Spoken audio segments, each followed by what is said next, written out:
Namaste, everybody. A warm welcome to the book talk. The featured book for the day is Darcy Comes to India, and we have the author Neeli White with us. Neeli ji, a very warm welcome to you. Thank you very much. Namaskar to everyone, and special thanks to Kona and Hindu Parent Network for giving me this opportunity to interact with you. The pleasure is all ours, actually, to be hosting you, and thank you for writing this book. It was much needed. To introduce the book to our audience, let me set the context here. So as a parent of a young adult reader, the biggest problem I have is that the books that we find in our library are either dystopian or dark, or they don't have characters that our children can relate to. The dark and the dystopian novels, we all know. Some kids do like it, but not all kids. There is some value to having good feel good stories. Some young readers seems to prefer feel good stories. And the third part is finding stories with characters that our children can relate to. There are some of late. There are some stories, some books that revolve around children like ours. But again, they are either orphans living under the bridge or have seen so many tragedies in their life that feel-good factor is missing. So Darcy Comes to India is one of those rare feel-good stories, which not only has a happy ending to it, but also has characters that our children can relate to. So it's the old-fashioned feel-good book with modern characters that our children can relate to. So it checks pretty much all boxes for young adult readers, especially girls. The part that really got me excited are references like these. To quote from the book, Bhuri Shrestha Queen, Roy Bhagini, Hari Chand Thakur, Naika Devi, Mulla Gabaru, Queen Abbakka, and all these references that I had to look up that I did not know. I bet not many of our kids will know, and this way their curiosity will be piqued, and they will probably look up all these things and learn more about our own history. This is the context. So again, very warm welcome to you, Neeli ji, and let us start with this question as to why did you write this book? First of all, I'm very glad that it clicked with you and you think that it is something that the youngster needed. That is obviously was one of the purpose. But first, I would like to share that why I wrote this book and for whom I wrote this book. Actually, this book is a call to all those youngsters who are very lucky that they are born in the indigenous cultures, indigenous faith systems, be it the Native Americans or the Black African who follow their ancient traditions, or the indigenous culture, the Aborigines, or even the Black Africans, Americans who follow their ancient cultures, the Yazidis, and the Hindus who have lived in the culture, the indigenous culture, which has been here from time immemorial, perhaps ever since the human came on this earth. So the youngsters, I wanted to communicate to them that they have this superpower in them. They are very lucky to be born in this family, which has continued this great tradition of following their indigenous culture and their indigenous belief system. So it is not by accident if you see that in the world history, no dynasty, no great king have survived forever. What is it that these traditions have survived almost forever till now, despite all kinds of onslaught in the history? So it is because that this superpower which their ancestors had, their ancestors or our ancestors were very, very brave. They were very intelligent, and they had the superpower to foresee things and how to continue. And as I decoded, I see that they have given it a cryptic language for this continuity. They have made three sets of it. One, I see a cryptic language in our family system. Our system is a very, very, it is designed to be very inclusive, designed to be very accommodating of diversity, and yet it is very cohesive. This is a very systematically written code which you have to understand, which you have to appreciate what your ancestors have left behind for you as a legacy. The second part, which I see, is the scriptures, whether it is written scriptures or oral traditions in your indigenous systems. They have left behind a very systematic cryptic system for you to invoke that power in you so that you can continue the system forever. The third, which I see, which irks most of the youngsters, is those daily routine customs, rituals in your life, which you may not find any sense to it right now, but it has. It is again that coded system, the cryptic system, which your ancestors have left behind. And if any of these gets corrupt, that thousands and thousands of years of tradition of continuity, which you have won the war, of which you are continuing till date, will get totally corrupt. The system will go haywire. So it is the legacy which these youngsters have on their shoulders, and with great power comes great responsibility. So this particular book I have written surrounded around the first aspect, that is family. And I have written around the Hindu family. If you'll see, it is a very typical Hindu family. It is just a next door neighbor. You will just open your door and find the next door family. You will find similarity in that family. You see that there is at least 3 generations living in under the same roof. All three have their own ways of thinking, their own ways of connecting to issues, but yet they're all very accommodating and very inclusive of everybody else's space. In the same family, you will find somebody who is very ritualistic, somebody who is very much into rituals and religion, but at the same time, somebody is not much bothered, but yet things can, he or she might even have a different deity in the same family, may not visit this temple at all. The third one may declare himself or herself an atheist. And the fourth one may not even bother about what she believes in God or not. So this book is about every youngster out there who relates to this indigenous culture, and they should know what great place they are born in. And of course, this whole story which you find is something very, very typical. It is not, I wanted people to relate to it because there is a lot of misconceptions about what actually the Hindu family or the Hindu ethos are. So that was my reason for writing this book. Yeah, you put it so beautifully. Indeed, the story is about a multi-generational Hindu family with diverse belief, but they still love each other. They cherish each other, and they more importantly, there is a great degree of mutual respect. So that is something lacking in some societies these days. But that's what beautifully captured in the book. So you talked about. I want to add one more thing here. If Oh, yes.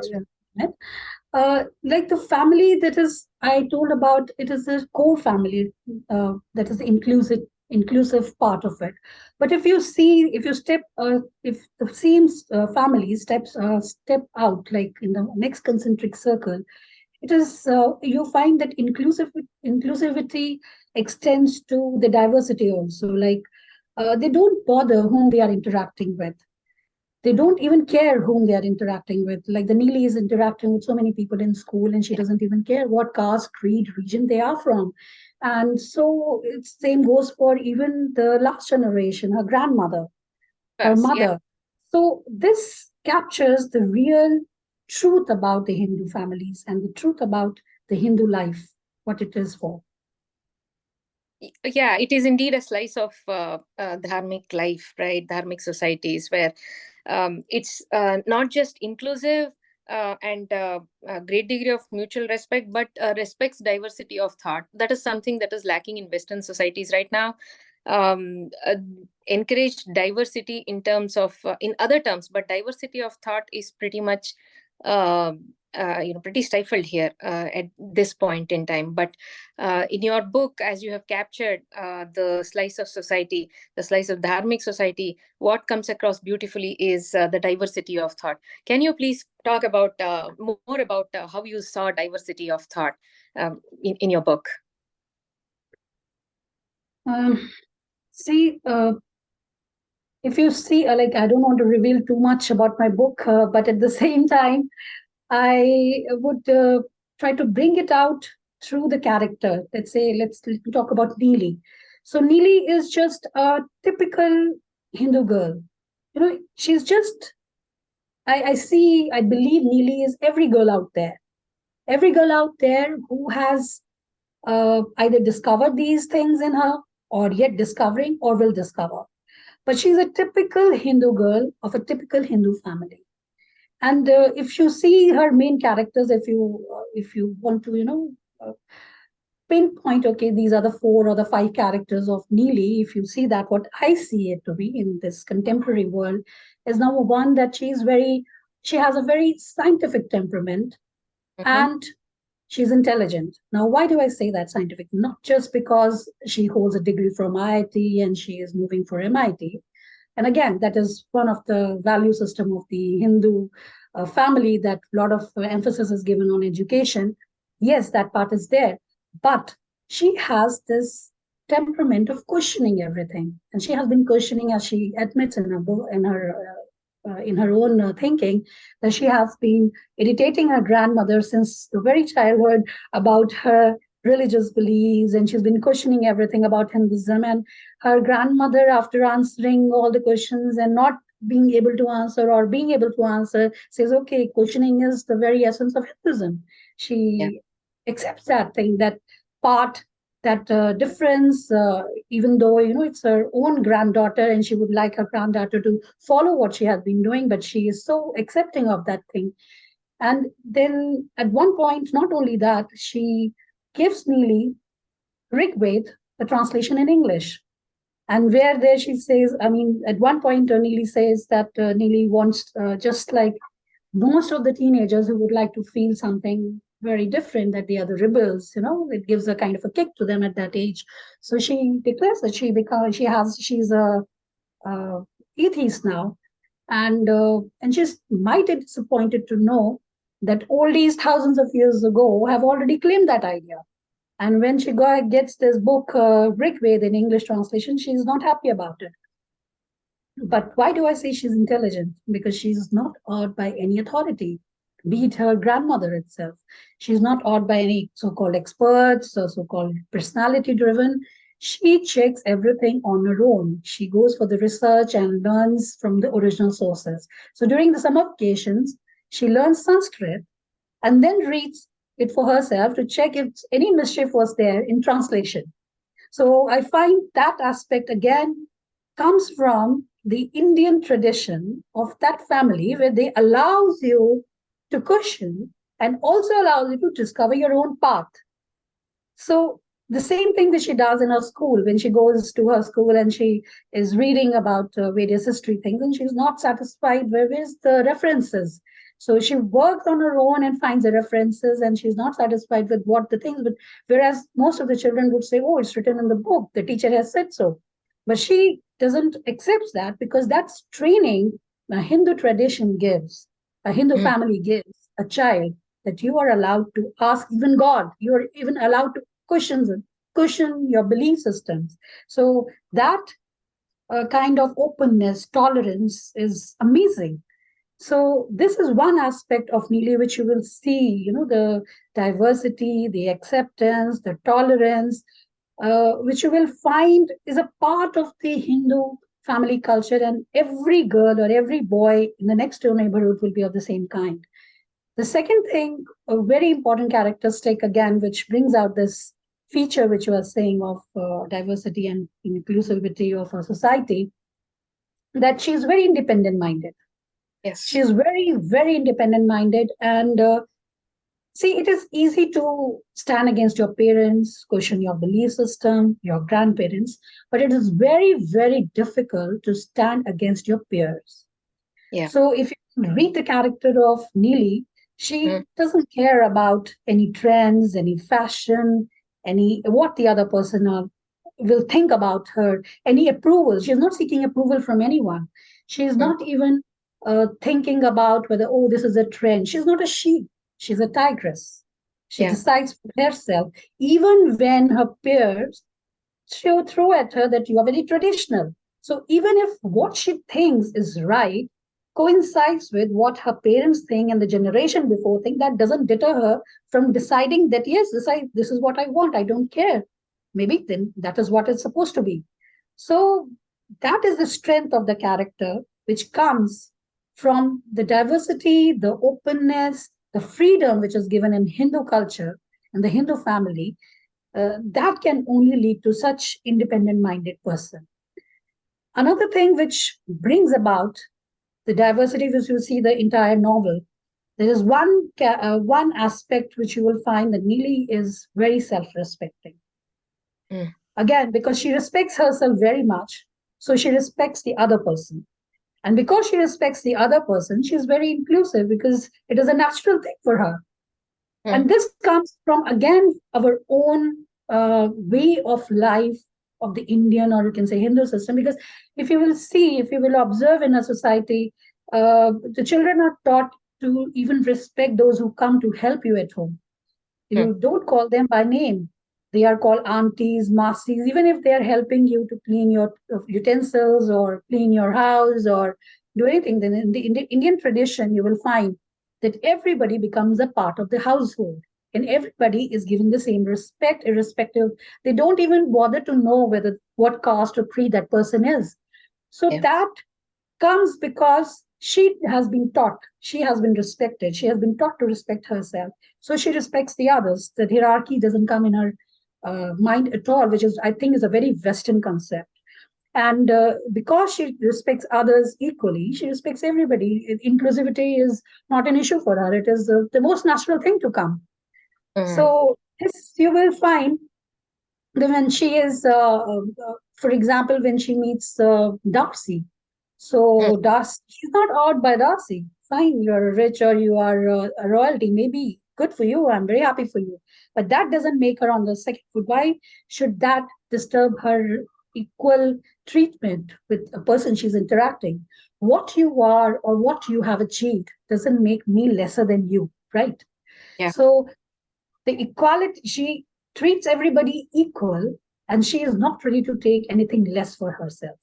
You can see that she's very comfortable in the elite circles of Calcutta, and she's equally comfortable talking to a boatman or a mithai wala in the local dialect. Because she respects herself, she's very comfortable with herself, and it is because of that Hindu ethos she has grown up in. Lastly, if you will see that diversity or acceptance or tolerance or inclusivity of the mindset, you'll see she's an atheist.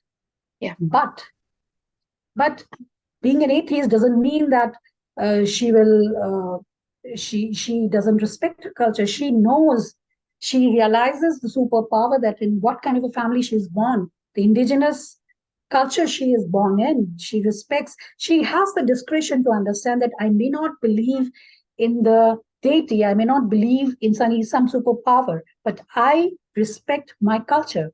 And Mm. these are two different things. And the religious symbols are also cultural symbols. This also she realizes.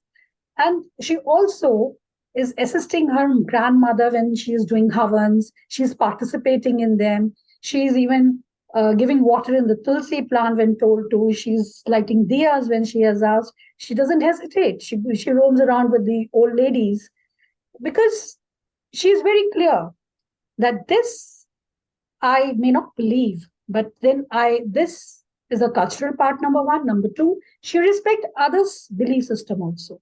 Mm. If it is her belief that the God is not there, but that does not change that I cannot respect your belief that God is there. and this is the way I want to pray to my God, and I respect my granny and I respect her wishes. So there's no problem participating in what she believes in. So mm, that is a part of maturity, plus how she has been brought up and how this Hindu system gives you the acceptability, or that kind of a freedom, respect, mutual respect rather, and inclusivity is, it's not an issue. It is just a natural things which flows with it. Right. As you said, it is a lot of a lot to do with the upbringing she has had as well. The parenting that is seen in your book, it's quite impressive. They are not only accepting, they pretty much encourage their daughter, Neeli's parents. They encourage their daughter to be very independent, to make her own decisions. At the same time, they are nudging her to do the right things. The grandmother is always she's always accepting of Neeli's atheistic tendencies. In fact, she talks about Nasadiya Sutra. That's a pretty cool grandmother to be talking to. Someone who's talking about Nasadiya Sutra and popping the teenagers' rebellious ideas and telling her that it's thousands of years old and she is not new. That's a very Yeah, cool. So the parenting lessons that comes across in your book, as I see, is the first thing is acceptance, accepting the child, giving the child the space to explore, and investing a certain degree of trust in your child, enough to understand that they will do the right thing. So how do you think how do you see parenting from this book and beyond also? uh, parenting is very individualistic, but in this particular book, I have tried to bring about, as I said, a typical Hindu household. Mm. So it is nothing very, revolutionary I'm writing about. You will find all these people next door. Yes, You will that is true. find, you will Very real. find, you will find, because this is how the Hindu culture is. It is very accepting. You will Mm, find a very, almost in most of the cases, a very special bond between father and daughter, mm, right? yeah. And you will find a very protective mother also, and a very Fiercely. protective father. If you see that in the beginning of the book itself, you will find the father was more protective of the daughter, because he didn't even allow any attendant to go and pick her daughter. He insisted either the mother did or he himself would do. So he was Mm, so protective. But the same father, when she insists, when she, she graduates from IIT and she wants to go to Sundarban all by herself, arranges mhm, for it, and in fact stands against his wife's wishes and sends his daughter. So it is the mature. It's like growing with your children. There are mm, times when you have to be very strict, not because your child is bad, mm, because the environment is bad. mm, So you have to right then, it's like a small sapling that if it is very tender, you have to put a stick there. If you do mm, not put the stick there and it turns, then you can't do anything. It will only break when it becomes stronger. So it mm, is very important when the parents are there. And if you'll mm. see that the parents were doing the first hand parenting, they were Yeah, never putting Neeli with yeah. any ayah or anybody, any household person or any crash. Like as the story says that at one point both of them were working, Mm, but they never even for allowing anybody to pick their daughter from school. So they were doing the first in parenting. They were not outsourcing their parenting. So they knew what is an important thing, because if your child is gone, whatever you might earn, whatever you might make in your life, it ends with you. mm, So as I said, that it is the continuity of this culture which is very important for you to survive as what you are. So I also understand those parents who are very strict, mm, because the context matter, where you yeah. are. The Mm, environment is very bad. So you mm, have to protect your child. mm, But you also have to understand that there will be a time when you will not be able to control your child. So your aim should be that the child should be such that the child can take right decisions, Hmm. all the right values. And it doesn't take only the parents to do the parenting. A generation, the grandparents have a very important role to play. If you see this Neeli's character, the stories which of Mula Gabaru, Hmm. Royal Baghani, all those were told to her by her grandmother. Hmm. And she was telling her as her bedtime stories. So they did not allow their child to get foreign bedtime stories. Hmm. So that That's rooted that yeah. rooted their child. They knew that the roots are very important. So Hmm. if you expose your child to something alien, so you cannot expect your child to be yours. If you Hmm. allow your child for convenience to be tutored, to be left, to be taken care when the child was young by some outside, then you cannot crib for the child not being yours. So Hmm. it is a very, very important thing that, especially in the initial ages, that the Hmm. child is to be nurtured in the first hand. And it takes a whole generation, a last generation, which gives values, which tells her what is right and wrong, even if she may not agree to many things, but Hmm. she knows what the lines. She will Hmm. inherently know the right and wrong. Hmm. And that guide the person throughout. Like you have to make the wings of your child so strong that the child is not frightened to fly against the wind Hmm. and not looking to be a sheep, but the tigress knows, okay, my wings are strong, I can open, and I don't care.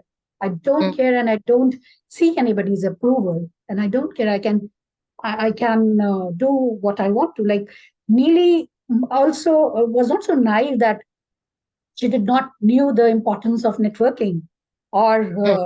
how struggle what a struggle it could be if you want to achieve things on your own, and she did not even want to take help from anybody, and she wanted to be a self-made because she knew everything has a cost, Hmm. and anything which bites into your self-respect at any time is not worth it. But from where these things come? These things Hmm. come from the value system which was generated in our childhood. Because if you remember, in Indian households, you never get those stories that, oh, that person became very rich and becoming rich is important or powerful is important. They will always tell you stories about that king left his kingdom for the value. That, Hmm. those kind of stories you get. Morals are more important. You will hear about Padmini, you will hear about Johar, all those. That builds the person. So parenting is a sum total of the entire environment. And outsourcing means the child no longer remains yours. Hmm. It may be convenient, but then it is like you had the child and then you gave it away. So it's not worth it. That you summed it up very very beautifully indeed, and that reminds me of a passage from your book, if it is not too much, if I can I quote an excerpt here, is that okay? Yeah, please do. Quote, some parents cannot compromise on their pleasure even for their child's interests. They cloak their selfishness under the garb of freedom of the child. This can be appreciated as one of the ways of parenting, but then these very parents do not allow the same freedom of choice to parents who chose to sacrifice their pleasure and time for their children and are highly critical and dismissive of the latter. Unquote.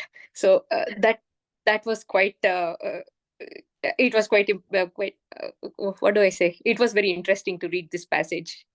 I think most of the Hindu and Indian mothers will relate to it because they do take care of most of them. I mean, I see Mm, the trend is changing now, but they do put their children first.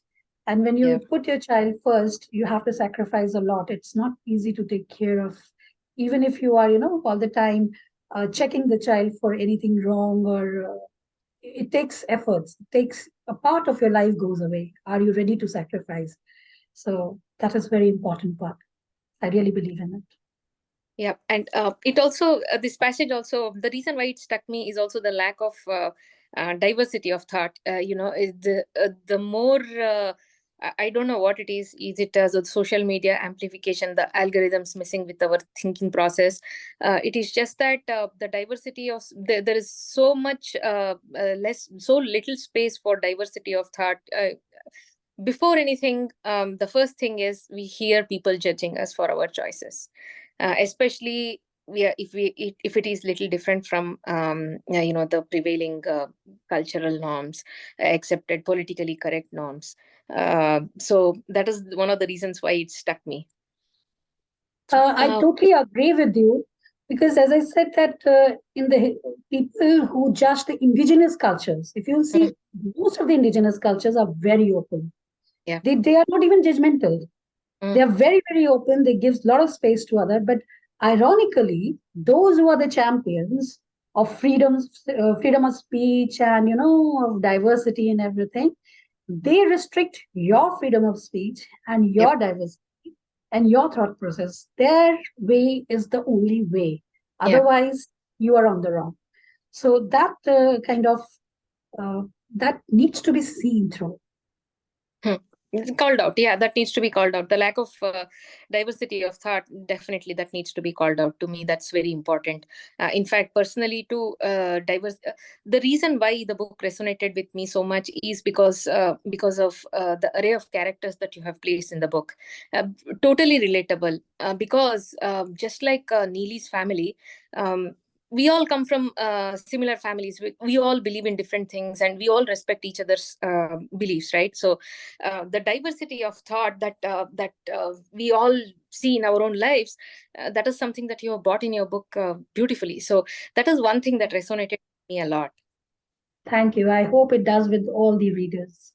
I so too. I hope so. I hope most readers do recognize this and see and contrast it with the current the thought police that you see on social media, on every forum out there, uh, who can't really accept that the diversity of thought is possible within and societies are in a harmonious society. That's something that beats me. But again, as you say, indigenous faith, people with indigenous faiths background, we are we are wired differently, perhaps. So That is why it has survived for so long. yeah, When Genghis Khan and his dynasty died, the worst or and the strongest couldn't survive. But how yeah, come these cultures are surviving and they're thriving despite all the onslaughts on them over their yeah, generations and of all kinds? But yeah, it survived. yeah. It is the Ozymandias moment. So we see that, and we draw hope from that. Yeah. So the other question I had was, this book is the genre, you can call it as a fan fiction, because of course it is based on Pride and Prejudice. It is based on Jane Austen's world, and people my age, Jane Austen was the gold standard of romance. So something that comes out of Jane Austen's world must be equally good, equally readable. So that was the hook that drew me to your book.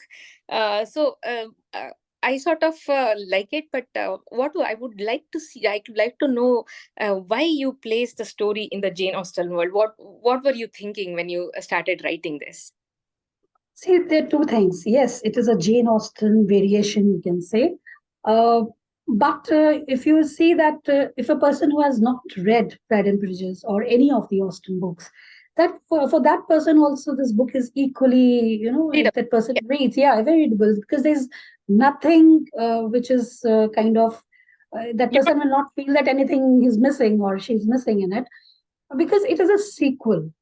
yeah. That is why I designed it so that Mhm. this book, though it's a variation, but it is a sequel where the great great grandson of Elizabeth and the immortal characters of Austen, the Darcy and Elizabeth, the Mhm. great great grandson of those two are is landing in India, and he's half Indian, Mhm. and his mother is the tribal belongs to the tribal royalty of India, And he has come to India with the same Western prejudice, which, not that he's not intelligent enough to decode, but he is indifferent, to bother about the agenda, because he's a very intelligent man. If he wanted, he would have seen the agenda behind it, but he doesn't bother. It's not important for him.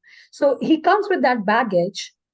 Though he is half Indian, he comes to India for business and to sell off his palace, which he has inherited. And the story is very, very, those people who identify with Austen will find it intriguing. I hope so, because they will identify with the language, some social criticism style, and also, of course, Darcy and his family. But those who have not read miss nothing. It is a very independent story on its own. And I wrote it in this variation style because to increase the reach, because this message, the story I wanted, as you said, that it is, that book has also lasted more than 200 years. It is surviving and thriving still, and it has created two immortal characters. So this is something everybody can relate it to, and they can read about it. So this increases the reach of the book, and I wanted to find every person possible, whether that person is from the indigenous community or from the other side, to read this aspect of the Hindu society. So that's my aim, to write in this genre. Perhaps next time I will write more independent in a new name with a new book. I look forward to your other books. I hope they're coming out soon. Yeah, I'm working on it. Let's hope. Let's keep the fingers crossed. Good luck. So it was very. The book was really, really entertaining, and I would recommend it to anyone who wants a feel good, a happy ending story, a good Friday evening read, good reading over the weekend, and I would definitely recommend it to young adults.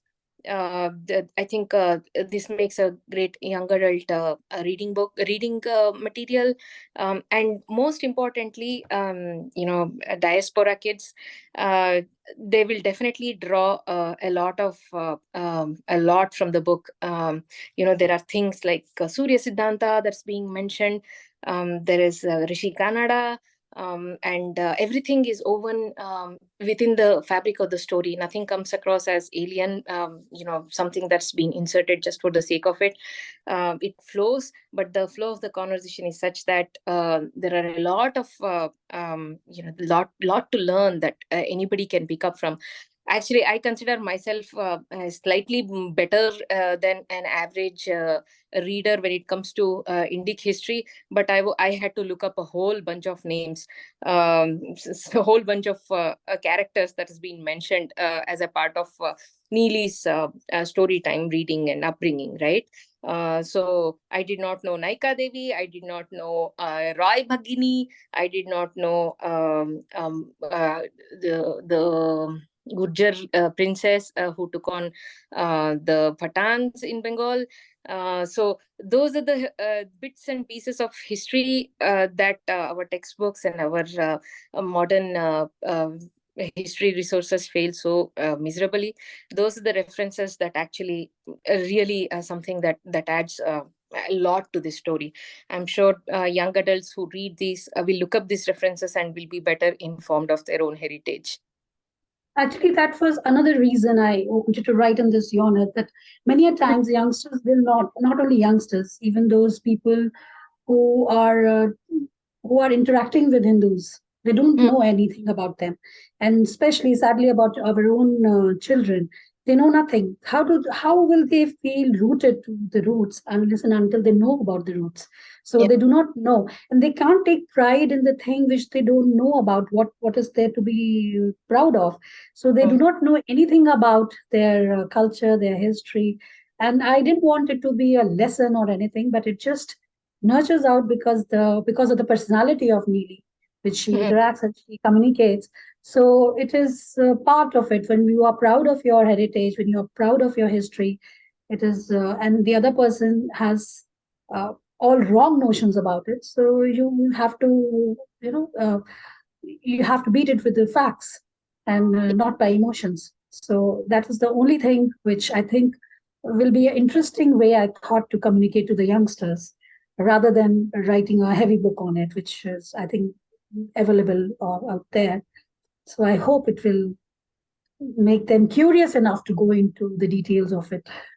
Yeah, I hope so too. And the other thing that actually struck me is that I had no idea that there were tribal kingdoms, historically speaking. I had no idea, and here we are talking about tribal princess and her progeny. So that was something that's striking. Typical thought process around tribals is that they are persecuted aborigines and mistreated and things like that. There is a very the whole idea that there could be a tribal kingdom was something that came as a surprise to me. Oh, it's very amazing because if you see India, India has Hmm. big uh, areas, or you can say now they are organized in states, but their Hmm. entire states which are tribal belt, and they have a very rich history. They have their own kings. I mean, Manipur, the Hmm. Pankhaba dynasty, it was never defeated. And one Wow. of the greatest of their Maharajas was Bhagyachandra, and he was a Shivite. And it was Oh. only in 1949 that they Mhm. signed the accession treaty with after independence with India. Similarly, Tripura, the Manakyas, again they were Vaishnavites, they were Hindus. Then you see this Chhattisgarh belt, the Nala dynasties, and the great Bhils. How can you forget them? They had their Kumars. Their kingdom was, I mean, they were the toughest kingdom. Their kingdom was the one which the British could never control. For Mm. 50 years, they fought till 1857, I think, and even beyond. The British was really frightened of them. And Mhm. they had such great leadership that whenever they used to kill one Kuar, they were immediately replaced by the other and as efficient. So they were really amazed. And in history, you will find that the Bhil kingdom was in alliance with these Rajputs, like Maharana Pratap. You will read in the history. So we have this great culture. This actually, the history of India has been written by what do I say, from a very westernized concept of downtrodden. They don't know India. I mean, this is not what India is. If you see the entire stretch of Chhattisgarh, do you mean to say that the people living there were always hungry, downtrodden, and they didn't know what is happening, and they were doing some, the definition of tribals itself to understand them.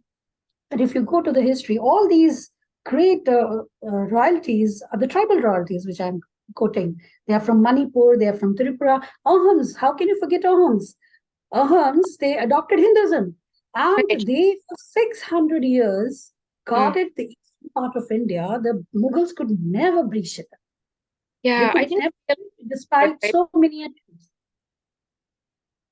So it is, I mean, the truth is not out there. That's what we need to tell our children. Right. Right. Uh, so Right. we have to tell the truth. It's time that we need to tell the truth about ourselves. The Mm. history is written by others about Mm. us. So it is Mm. time to write our own history, to tell the real truth. Like the African proverb goes, it's the hunter who wrote the story of the hunt, not the lion. So it is Yeah, time to write the story. exactly, exactly. So not only this, you will find many other amazing facts. So I'm glad that it set people thinking about that there could be a tribal royalty. Imagine that we are writing them off. Such great people, they have done such great things. They were never ever defeated like the Manipur dynasty. They were there till the end, and they were Mm. great kings. So we don't even know about them. We don't even talk about them as we know about many others. So I think it's time to bring it up in the It, normal discourse. Indeed, it is, and you have normalized it to some extent. I hope this normalization continues, and the lion continues to write the stories. Yeah, I really hope, and thank you so much. The pleasure is all mine, Neeli ji, and uh, there is Neeli White is the author's page on Amazon. The book is available on Amazon, both Kindle version and hard copy. Please check out the book. Please buy, read, and spread the word out there. It makes a great present for a young adult. If you have birthdays coming up in your family, please do remember to buy this book. Thank you all for listening to us. And Neeli ji, thank you so much for your time. And we hope to see more stories you come up with. And we'd love to talk about more of your books as you write them. Thank you so much. And I would like to again request everybody to please go through it. And I love if you will leave a review, and you can join me on Twitter at Niro Watching, NIROWATCHING. So you can connect with me on Twitter. I'm quite active there. And Instagram, I'm not so active, but yes, on Twitter I am. So I'll be looking forward to see you there. Thank you again, Neeli ji, and Thank you all so the much for inviting me. upcoming books. Thank you very much. Maybe the next book I will write in a different name, not Neeli White, and in a different genre. So I hope that Hindu family parent group will support me then also. And Yeah, I'll be looking forward for your support there. Thank you very much. pleasure is all mine. Take care, Neeli ji. Namaste. Namaste. Thank you very much.